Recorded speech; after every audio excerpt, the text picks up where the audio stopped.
Expédition Taximaboule de Thomas Chesson et Yves Nilly. Expédition Taximaboule de Thomas Chesson et Yves Nilly.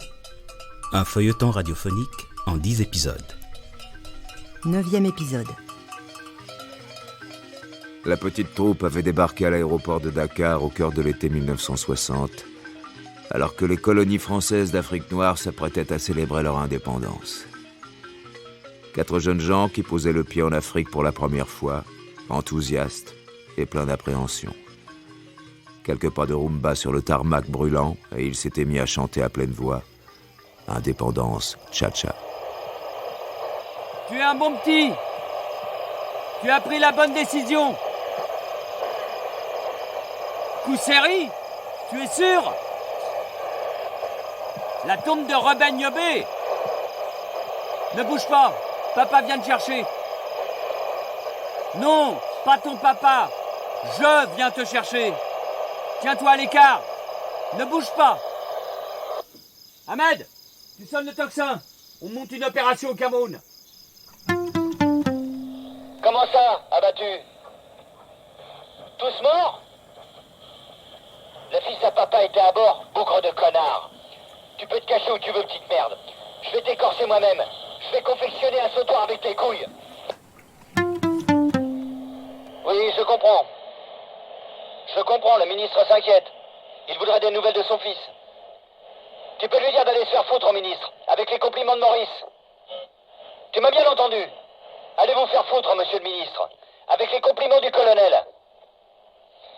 Et pour son fils, t'as qu'à lui dire qu'il a été bouffé par les crocodiles ou les hyènes. T'es un grand garçon, je te laisse choisir. Malgré ma blessure, je fis le tour de l'aéroplane et parlai à chacun. Ils déclarèrent tous qu'ils étaient indemnes et nous nous rassemblâmes loin devant l'appareil en flammes. Le coucou brûlait très lentement. C'était un appareil très résistant et il ne s'enflamma pas complètement avant que tout le monde fût à bonne distance. C'est alors que nous nous aperçûmes que Denise était manquante. Patrice expliqua qu'il avait fait sortir Denise de l'avion en défonçant un hublot. Il était sorti le premier, l'avait ensuite aidé selon les meilleures traditions de la galanterie. Mais le pauvre garçon était en état de choc. Ce qu'il racontait n'avait aucun sens. C'est à peine s'il pouvait marcher, je l'imaginais mal défoncer un hublot. Il y eut 4 petites détonations signifiant certainement l'explosion de quelques munitions, puis une détonation légèrement plus forte qui me fit réaliser qu'il restait sans doute une bouteille non débouchée de Gin Gordon's. J'écoutais pour entendre de nouvelles explosions, mais il n'y en eut pas. Suzanne poussa un cri. Nous tournâmes la tête vers elle, puis levâmes tous les yeux en suivant son regard pour découvrir le corps de Denise, très haut perché dans les arbres, empalé de part en part sur une branche. Après l'écrasement ou l'incendie d'un avion, il est d'usage de boire une once de bourbon ou 2, mais nous n'en avions pas. Il était temps de quitter la scène de l'accident. Papa, Si tu peux tenir le coup, je le peux. Si tu peux tenir le coup, je le peux. Mais c'est dur. Mais c'est vrai que c'est dur. Je lui serrai la main de ma main invalide et me dirigeai vers Suzanne pour la soutenir. Il fallait partir. Il gémit, il est mal en point. Ne pas toucher à l'éclat de métal, sinon c'est l'hémorragie assurée. Il perd connaissance. Un peu de sang coule dans sa barbe. Moumier et ses 2 compagnons me parlent. Je n'entends pas. Partir, il faut partir. Ils ouvrent la marche. Patrice ne peut détacher son regard du corps de Denise qui gît au-dessus de nos têtes. Suzanne le soutient, il a du mal à marcher, écrasé par la douleur, la honte et le chagrin. Julien les suit, l'œil vitreux. Ils abandonnent derrière eux Denise, tuée sur le coup. Je hisse Hemingway sur mes épaules. Il est lourd et inerte. Je titube, je les suis, ils me distancent. Moumier nous guide à travers la forêt. Nous rejoignons un sentier étroit. Je me laisse choir sur le sol. L'écrivain gémit, il crache du sang. Je palpe encore son abdomen. Foie perforé. La colonne vertébrale probablement touchée. Le diagnostic est sommaire. Son état est alarmant. Je crie, j'appelle. Impensable de le transporter plus loin. Moumier revient vers moi. Il me parle, je ne l'entends pas. Je l'ai guidé jusqu'à une mission catholique tenue par des bonnes sœurs. Ça te plaît de te donner le beau rôle? C'est de la pudeur, Ixo. J'appelle ça de la vantardise. Je vais pas étaler mes mots et mes blessures au fil des pages. De la pudeur. De la vantardise. T'es resté sourd après l'accident, c'est ça? C'est pour ça que tu m'emmerdes? C'est pour ça que tu m'interromps à tout bout de champ? Peut-être qu'il faut que je vérifie ce que tu tapes. Peut-être que tu tapes n'importe quoi depuis 5 jours et 5 nuits. Et remets-toi au boulot, Ixo. Avant que je ne te remplace par la nonne au gros cul. Parle tant que tu veux. Je ne t'entends pas. Julien s'enferma seul dans la petite chapelle de la mission. Bouleversé par la violence de l'accident, il avait envie de tout saccager. Il s'effondra. Il priait. Il se vidait, terrassé par la dysenterie. Mais tout le monde s'en fout de la crise mystique de Julien. Et en plus, c'est faux. Il roupille, à côté. Julien roupillait dans la chambre voisine, hanté par des rêves érotiques dont Suzanne était la protagoniste principale. Si ça se trouve, c'est lui qui nous a balancé au colonel. Sa crise mystique, c'est juste sa névrose qui décompense. La mission abritait un médecin africain qui était très cordial, profondément ému, mais si énervé qu'il en oublia qu'il devait me prodiguer quelques premiers soins. Il désirait s'occuper de mes côtes, les bander. Cela aurait certainement été une expérience intéressante pour ce noble médecin, mais je n'approuvais pas cette intervention. C'est de moi que tu parles? Cet Africain, assez noble, pour lequel je me pris incidemment d'une affection peut-être durable, me tondit ensuite le pubis très habilement avec une paire de ciseaux. J'ignore s'il me fit des découpes tribales ou si la tonte fut purement fonctionnelle. Il vérifia la qualité du sang qui coulait des 5 orifices traditionnels de mon corps et annonça très aimablement que j'étais en mesure de reprendre la route. Papa, tu vas bien? Ne m'appelle pas papa. Tu te crois dans un de mes romans? Je veux du gin. C'est l'antiseptique souverain de notre époque. La pénicilline jouit d'une popularité toute provisoire et ne peut avoir qu'une valeur très passagère. Le mérite du produit de la compagnie Gordon est reconnu et l'on peut compter sur lui pour guérir, apaiser et cautériser toutes les blessures internes et externes. Il y a un chuintement constant qui va de mon crâne à mon oreille gauche. Tu veux pas regarder? Je me demande s'il n'y a pas un petit écoulement de matière grise. M'étonnerait qu'il te reste beaucoup de matière grise là-dedans. Les murs chaulés de blanc, verdis par les attaques de la végétation exubérante. Quelques bâtiments incongrus posés au cœur de la forêt camerounaise. La chapelle, le gros corps nu d'Hemingway allongé sur l'autel. Je discute avec Moumier. Comment enlever l'éclat de métal qui lui traverse le corps? Il ne veut pas le faire. Il considère le vieil homme perdu et ne veut pas lui donner le coup de grâce. Les bonnes sœurs circulent, muettes. Suzanne et Patrice se réconfortent l'un l'autre. Julien atone, observe, hors du temps, hors du monde. Faire bouillir de l'eau, stériliser des instruments de fortune, écarteler la chair meurtrie, arracher le métal. Julien m'assiste et il se sent mal. Il tombe à genoux, se met à prier. Rétrograde. J'incise. Le sang coule. Il ne s'arrête pas de couler. Ernest, notre vieux papa. Comment je vais le finir, ce livre, mon petit Xo? Va me chercher du gin. Non. Au moins une petite bière. Tu devrais boire ton bouillon pour reprendre des forces. J'ai pas besoin de reprendre des forces. Je vais mourir. Ne sois pas aussi mélodramatique. Papa. Toi aussi, tu te crois dans un de tes romans? Je suis dans un de mes romans. T'aurais dû m'empêcher de l'écrire. J'ai essayé. Je sais. Je veux écrire, c'est plus fort que moi. Et j'écris toujours les mêmes choses. T'es un gars épatant, Ixo. Ne fais pas attention à moi. Et Ixo, regardez le visage bien connu de l'écrivain. Son visage à peine fripé par la boisson, à peine fripé par l'âge. Et comme il le regardait, voyait son sourire agréable et célèbre, il vit de nouveau passer la mort. Cette fois, ce ne fut pas en rafale, un souffle pareil à une bouffée de vent qui fait vaciller puis monter la flamme d'une chandelle. C'était donc ainsi que l'on mourait en chuchotement imperceptible. Tu l'as déjà écrit, ça? Ouais, plus ou moins. Tu sais pas prendre en sténo par hasard? La machine, ça va pas. Le bruit me fait mal à la tête. J'ai jamais appris la sténo. Bon, ça fait rien. Je voudrais un gin. Ou whisky soda, à la rigueur. Nous nous mîmes finalement au lit.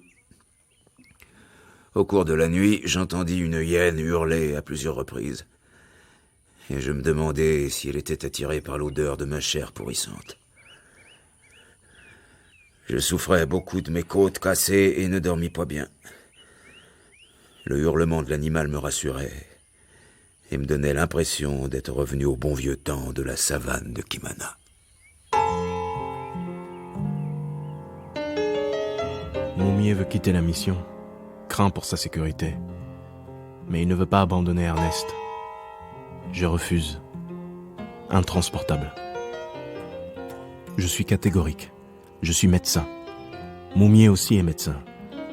De médecin à médecin, intransportable. Nous sommes en sécurité ici. Tout le monde nous croit morts. La TSF annonce la mort du grand écrivain dans un accident d'aéroplane. L'appareil entièrement détruit par les flammes. Papa se délecte de la nouvelle. Il joue avec la mort. Il la tient à proche distance. Ça l'obsède et le fascine.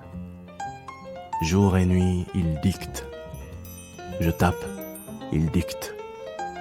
Son récit patine. Sans doute il lui manque une bonne histoire d'amour. Denise morte laisse un Patrice et une Suzanne en berne.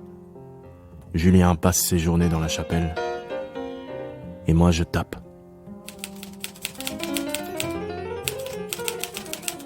J'aimerais lire toutes mes nécrologies. Les descriptions de mes habitudes et de mon caractère. Et les circonstances dans lesquelles ma mort est survenue. Il y en a qui feront preuve de grande imagination. Faudra que j'en sois digne. Toi aussi, Ixo. Promis. D'autres seront plus convenus. Elles insisteront sur le fait que j'ai toute ma vie recherché la mort. C'est pas vrai? Si c'était le cas, je ferais preuve d'une très grande inefficacité. C'est une chose que d'être près de la mort, de savoir plus ou moins ce qu'elle est. Et c'en est une autre que de la rechercher.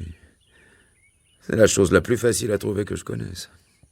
Tu devrais penser à des choses plus agréables. Tu sais ce qui serait agréable? Si au lieu d'avoir un liquide inconnu suintant de mon abdomen, je me trouvais au Kenya en train de chasser le lion, pieds nus, seul, la nuit. Tu veux plus écrire? À écrire quoi? Il se passe plus rien. Ils arrivent, l'armée camerounaise. Félix, ils doivent fuir. Ils doivent fuir. Je les presse. Je resterai avec papa. Je retarderai les soldats camerounais. Julien ne veut pas quitter la chapelle. Il dit qu'il ne veut pas me laisser, qu'il ne veut pas abandonner papa. Il a simplement peur. Il n'en peut plus. Félix Moumier et Suzanne l'empoignent. Ils l'extirpent de la chapelle. Julien pleure et hurle. Patrice boitille derrière eux. Ils courent. Ils disparaissent, avalés par la forêt équatoriale. Bruit de bottes dans les couloirs. Mon tour d'avoir peur. Je me terre dans la chapelle. Je me cache. Disparais sous un banc. Ah, colonel R, je présume. Appelez-moi Maurice. Tout le monde vous croit mort, écrivaillon. Mais je vois que c'est tout comme. Une corvée de moins pour tout le monde. On a retrouvé le corps de la fille à Yaméogo. Où sont les autres? Le fils à papa et Moumier. Je les ai pas vus. Peut-être sont-ils à Douala. Pas possible de boire un bon whisky par ici. Moumier ne boit pas. Ils ont aussi du Coca-Cola. Bon, vous deux, fouillez la mission. Et n'hésitez pas à bousculer un peu les bonnes sœurs. Je veux mon nier et le fils à papa.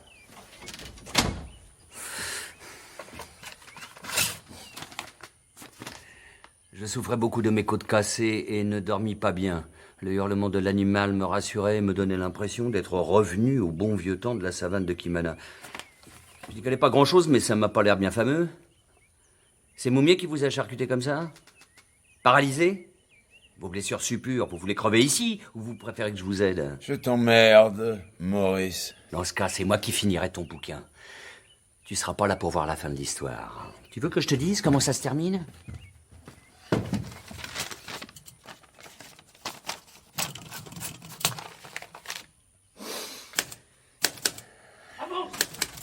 Ton colonel, on a trouvé que celui-là. Le petit Fanon, mon martiniquais préféré. C'est toi qui joues les dactylos? Tu lui vides son bassin aussi?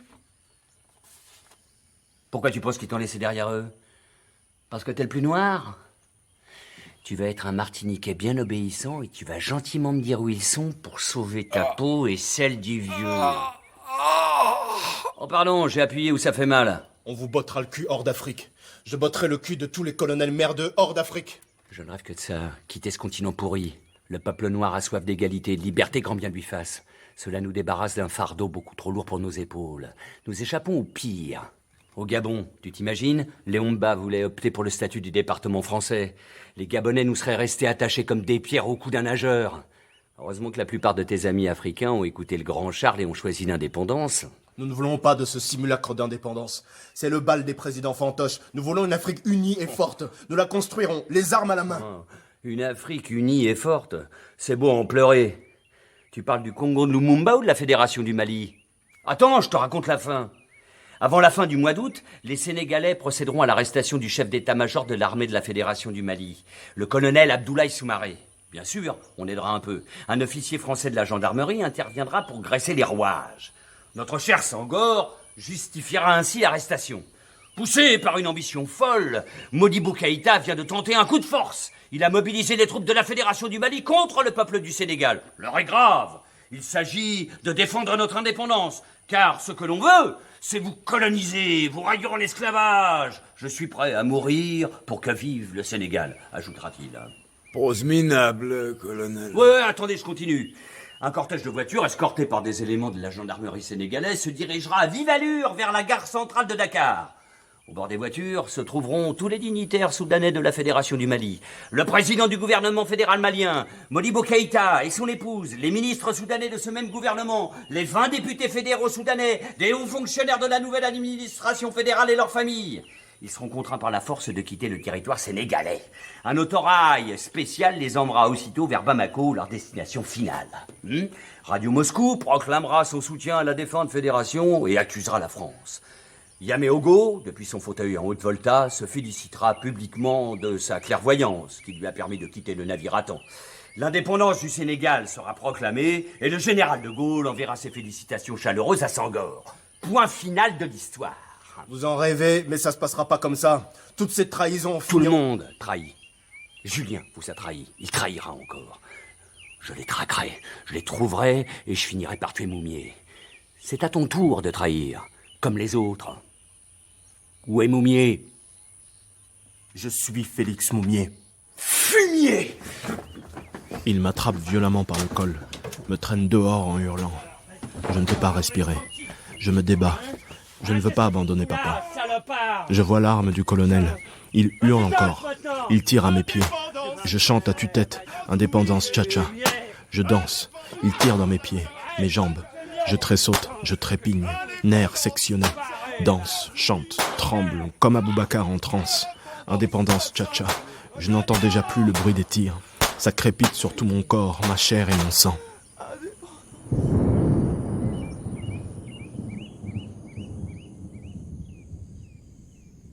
Où en étais-je, ma sœur? À l'assassinat de Xavier Omar, monsieur Hemingway. Depuis combien de temps tapez-vous ce manuscrit pour moi, ma sœur? Depuis combien de temps Ixo est-il mort sous nos yeux? Un peu plus de 2 semaines, monsieur Hemingway, paix à son âme. Nous sommes intimes? Je ne suis pas sûre de ce que vous entendez par là. Arrêtez donc de m'appeler Monsieur Hemingway, ma sœur. Je vous en prie. Oui. Vous pouvez m'appeler papa, comme tous les personnages de mes romans. Ou mon père, si vous préférez. Vous n'y pensez pas? Je vous taquine. Appelez-moi Ernest. D'accord, Ernest. On y va? Ils avaient parcouru près d'1 kilomètre à marche forcée dans la forêt, Moumier en tête. Le bruit des balles du colonel résonna jusqu'à eux. Julien se laissa tomber sur le sol, comme frappé par les tirs. Suzanne s'agenouilla à ses côtés et le serra dans ses bras. Julien étouffait de gros sanglots, persuadé que nous avions tous été abattus.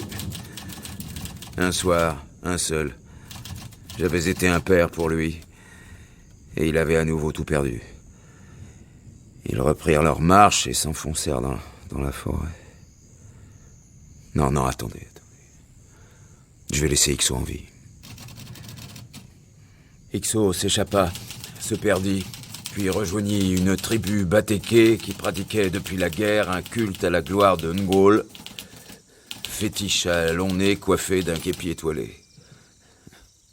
Dans le village trônait une case ornée d'une croix de Lorraine et abritant la nouvelle Trinité, le Christ entouré du général et d'un ancien sous-officier, Hamsois. Ixo dansait nu sur la place du village, un képi sur la tête. Je vous ai compris. Vive l'Afrique libre, scandait-il en rythme. Ou alors on le laisse mourir. Il me reprochait de trop travestir la vérité. Qu'en pensez-vous, ma sœur? Vous êtes morbide, Ernest. C'est que je suis tout près de disparaître à mon tour. Ça mériterait une fervente communion de l'esprit et du corps avec vous, ma sœur. Ernest, dans votre état. Indépendance, tcha-tcha, tozouye. Okipwanza, tcha-tcha, tubakidi. Au table ronde, tcha-tcha, baganye o. Onipanda, tcha-tcha, tozouye.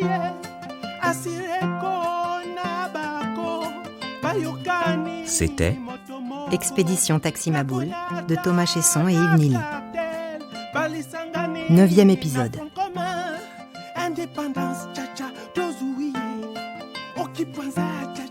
avec Alain Fromager, Jean-Christophe Folly, Jean-Paul Borde, Abel Aboilitaine, Sophie Bezard, Manon Leroy.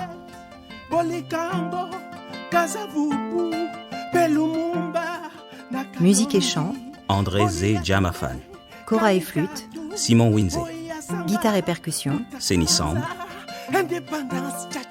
bruitage, Bertrand Amiel, conseillère littéraire, Emmanuel Chevalier, équipe de réalisation, Philippe Bredin, Sébastien Labarre, Louise Loubrieux, Jean-Mathieu Zande.